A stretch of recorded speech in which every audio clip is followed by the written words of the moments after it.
mulai belajar masuk ke materi kita, lebih baiknya kita berdoa terlebih dahulu. Coba Sukma dipimpin untuk berdoa. Silakan. Mari kawan-kawan, sebelum memulai pembelajaran berdoa mulai. Berdoa selesai. Baiklah. Hari ini Ibu mau mengabsen. Banyak hari ini yang nggak masuk anak-anak? Banyak. Ya, Ibu absen dulu ya. Yang laki-lakinya kemana? Nggak pada masuk? Masih liburan. Bolos. Bolos mana Ibu? Nanti. Ya. Baiklah ya nak, Ibu absen dulu. Agil. Hadir, Bu. Cantri. Hadir, Bu. Melani. Hadir. Iya, ke kantin belum masuk? Belum. Ya, semuanya sekarang Ibu akan mempresentasikan judul Ibu, yaitu kompetisi dalam kebaikan dan etos kerja. Ada yang tahu nak kompetisi ini? Coba silakan. Si Agil, kompetisi dalam kebaikan, coba Agil bacakan. Berlomba-lomba dalam berbuat kebaikan. Ya, berlomba-lomba dalam kebaikan. Ya, pintar sekali.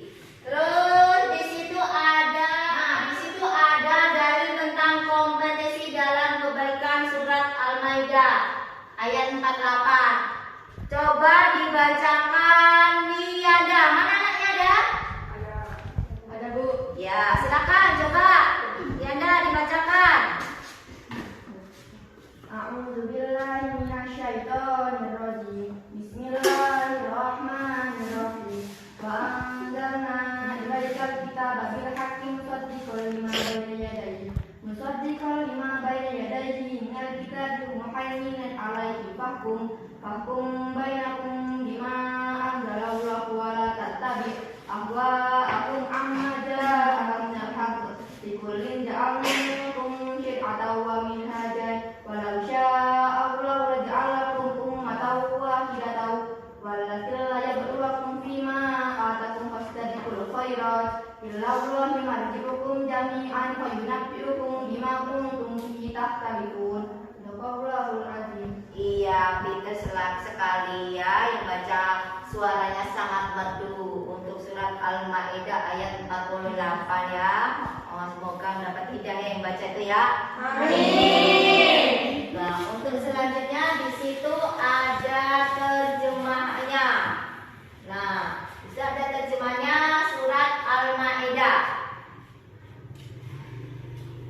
Dan kami telah menurunkan kitab kepadamu dengan membawa kebenaran yang membenarkan kitab-kitab yang diturunkan sebelumnya. Nah, jadi sebelum surat Al-Maidah diturunkan, berarti sudah ada yang menurunkan. Siapa yang menurunkan itu nak? Nabi Muhammad. Itu ya. Terus yang membenarkan kitab-kitab yang diturunkan sebelumnya, yaitu sebelum kitab yang jauh surat Al-Maidah itu apa sebelumnya yang zaman dulu? Kitab Injil. Injil. Dari Injil ada lagi? Taurat. Terus? Zabur. Ada lagi? Terakhir? Al-Quran, kitab yang paling sempurna.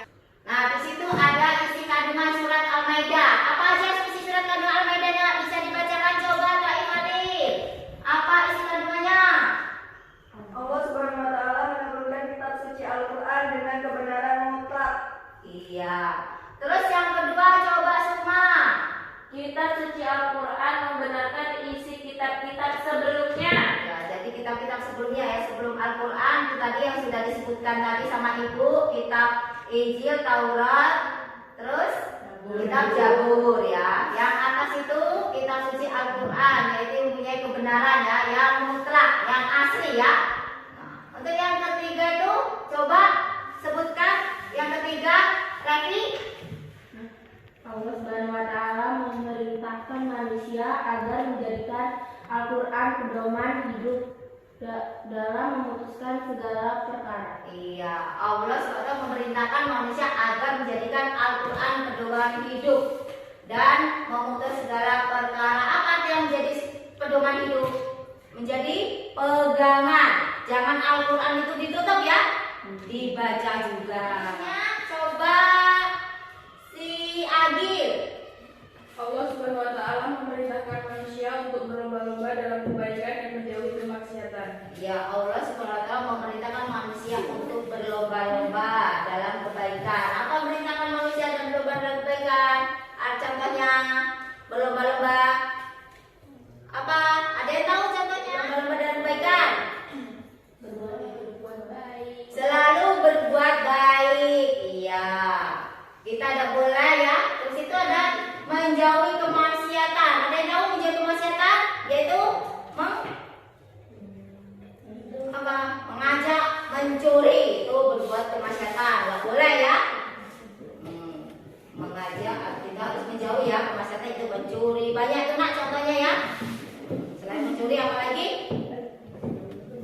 Berbohong. Ya, ada lagi ibadah.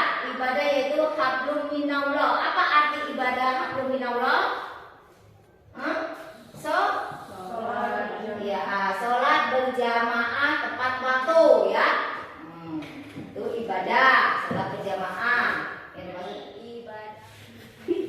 Memegang teguh syariat Islam. Iya, satu memegang teguh syariat Islam. Dua, ayo Chandri.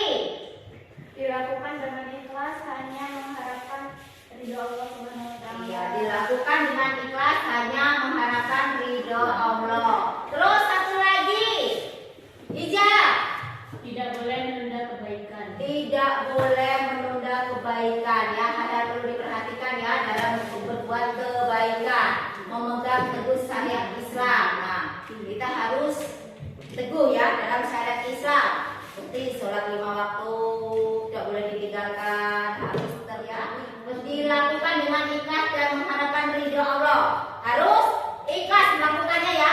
Nah, jangan kalau sholat kita melakukan gak ikhlas, hanya cuma-cuma saja, bahwa doanya gak akan dikabulkan. Terus ketiga, tidak boleh menunda. Nah, waktunya sholat harus sholat. Paham ya? Paham. Selanjutnya,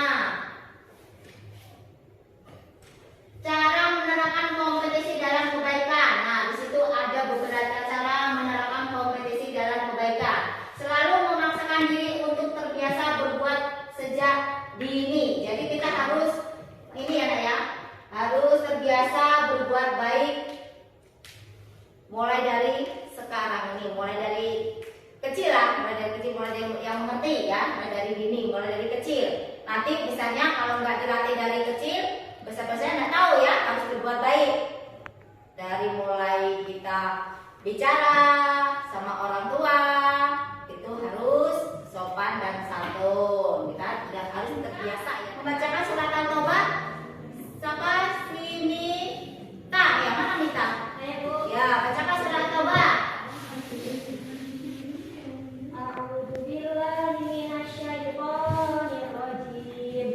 Bismillahirrahmanirrahim. Faqul fasayarallahu amalakum wa rasuluhu wal mu'minun.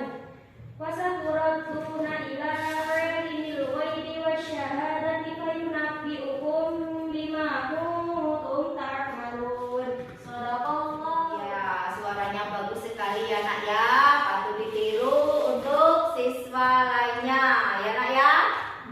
Harus fasih. Tadi kan materi kita kan first didik harus membaca Al-Quran dengan tartil dan fasih ya, harus jelas tajwid-tajwidnya. Pengertian etos kerja ya dapat diartikan sebagai kerja keras ya nak, kerja keras. Nah di situ ada karakteristik memiliki sikap disiplin. Nah, selalu menghargai waktu, memiliki inisiatif, bertanggung jawab, dan bekerja, memiliki dedikasi tinggi untuk pekerjaan. Nah, itu ada cara menumbuhkan etos kerja. Nah, cara menumbuhkan etos kerja ada gambar bunga kalau nggak salah nak kata saya. Ada gambar bunga. Cara menumbuhkan etos kerja seperti bunga. Nah, etos kerja.